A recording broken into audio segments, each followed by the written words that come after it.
Is this just a cute story about a teddy bear, or is it a commentary on the stark difference between over-the-top materialism shown in stores and the reality of basic living with strong moral values?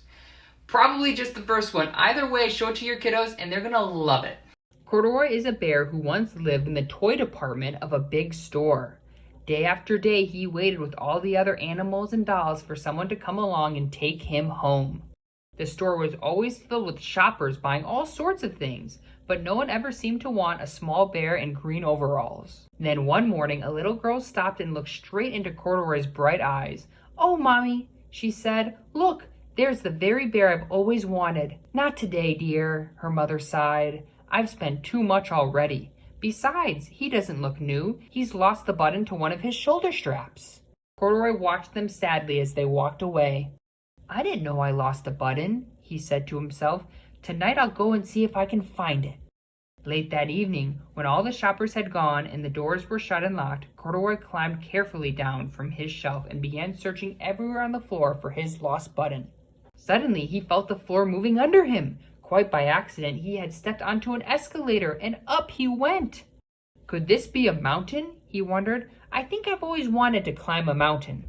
He stepped off the escalator as it reached the next floor, and there, before his eyes, was a most amazing sight.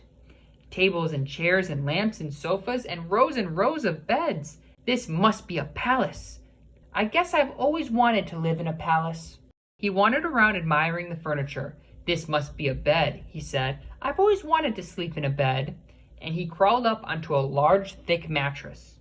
All at once, he saw something small and round. Why, here's my button, he cried, and he tried to pick it up, but, like all the other buttons on the mattress, it was tied down tight. He yanked and pulled with both paws until, pop! Off came the button, and off the mattress Corduroy toppled. Bang! Into a tall lamp. Over it fell with a crash. Corduroy didn't know it, but there was someone else awake in the store. The night watchman was going his rounds on the floor above. When he heard the crash, he came dashing down the escalator. Now, who in the world did that? He exclaimed. Somebody must be hiding around here. He flashed his light under and over sofas and beds until he came to the biggest bed of all. And there he saw two fuzzy brown ears sticking up from under the cover. Hello, he said. How did you get upstairs? The watchman tucked Corduroy under his arm and carried him down the escalator, and set him on the shelf in the toy department with the other animals and dolls. Corduroy was just waking up when the first customer came into the store in the morning, and there, looking at him with a wide, warm smile, was the same little girl he'd seen only a day before. I'm Lisa, she said, and you're going to be my very own bear. Last night I counted what I saved in my piggy bank, and my mother said I could bring you home. Shall I put him in a box for you? The saleslady asked. Oh, no thank you, Lisa answered, and she carried Corduroy home in her arms. She ran all the way up 4 flights of stairs and into her family's apartment and straight into her room. Corduroy blinked.